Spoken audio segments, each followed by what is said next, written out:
Halo sahabat Kompas.com, selamat pagi dan selamat hari Sabtu. Gimana nih kabar kalian hari ini? Semoga tetap semangat ya menjalani hari.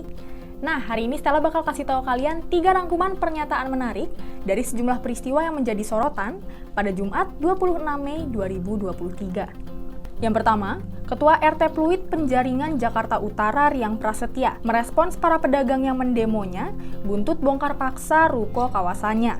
Riang mengatakan, ia sudah memberikan surat peringatan pada pemilik toko untuk membongkar teras depan rukonya yang menutupi bahu jalan dan saluran air. Namun, Rian mengatakan surat peringatan itu tidak pernah direspon sama sekali. Berikut pernyataan selengkapnya.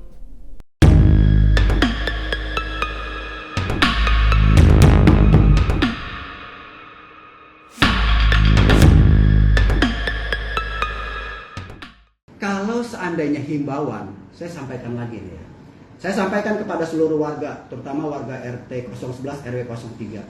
Pada saat Anda membuka usaha, Anda yang punya kewajiban untuk datang ke RT, menyampaikan Anda usahanya apa, bergerak di bidang apa, ada yang tinggal atau tidak.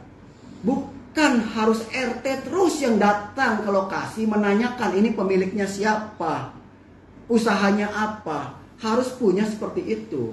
Kita harus punya etika bermasyarakat yang baik. Kalau ditanyakan soal apakah saya memberikan satu himbauan, saya punya surat. Saya ada kirim surat. Di bulan berapa? Ada 3 kali saya kirim surat. Bahkan penyampaian kepada mereka itu sempat saya sampaikan mengenai adanya pelanggaran bangunan.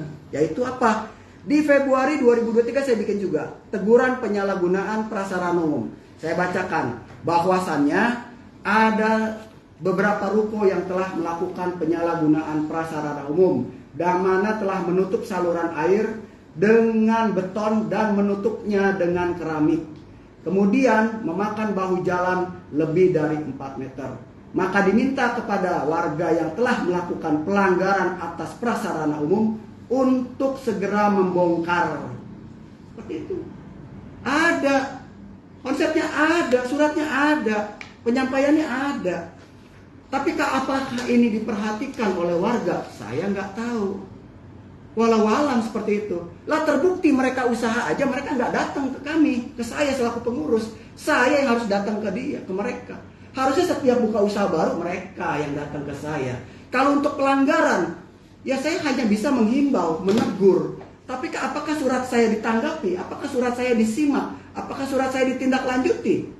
Ternyata kan tidak.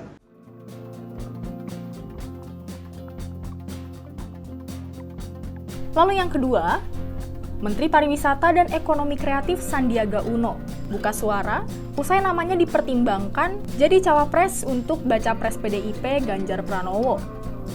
Sandiaga mengatakan saat ini dirinya tengah mempersiapkan diri. Meski demikian, Sandiaga mengembalikan keputusan itu kepada para pimpinan parpol. Berikut pernyataan selengkapnya.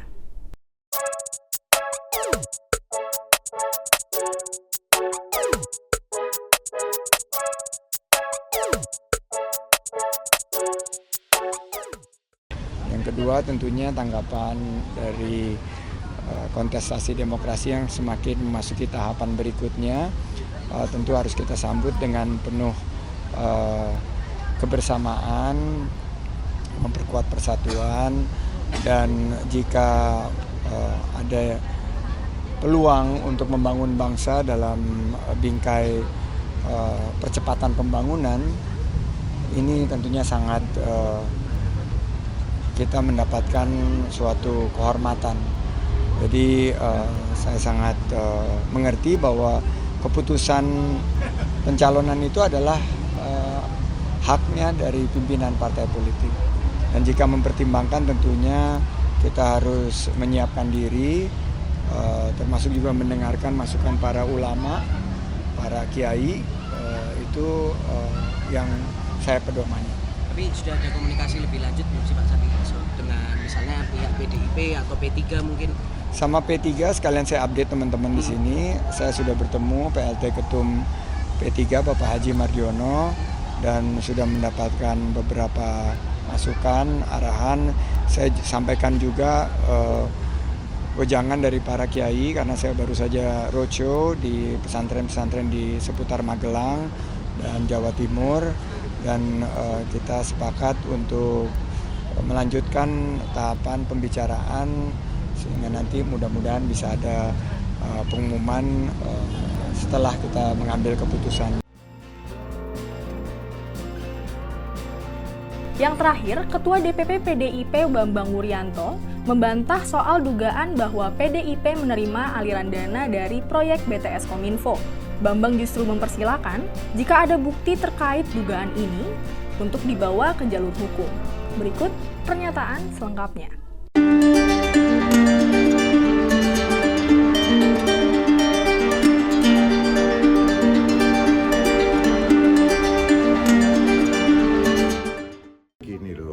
Kalau itu urusan hukum, penegakan hukum, nomor satu gini aja lah.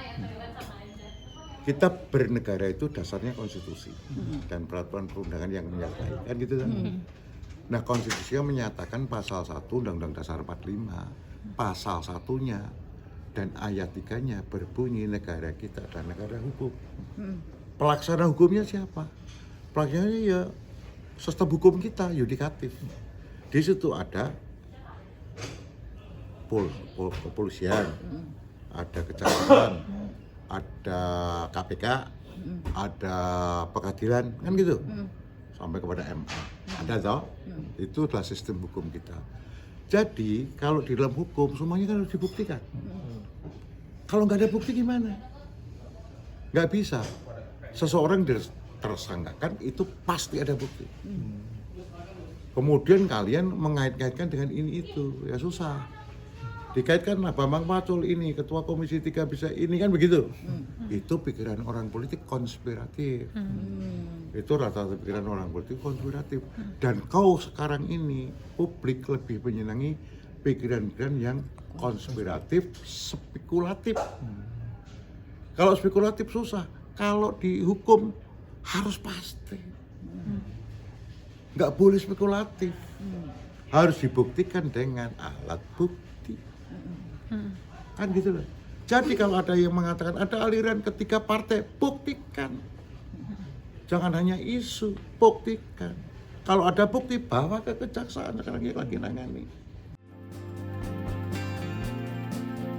Nah, itu dia tadi top 3 quote highlight versi kompas.com. Don't forget to like, subscribe, and turn notifications on. Aku Stella pamit undur diri, jangan lupa saksikan informasi menarik lainnya hanya di kompas.com, jernih melihat dunia. Dadah!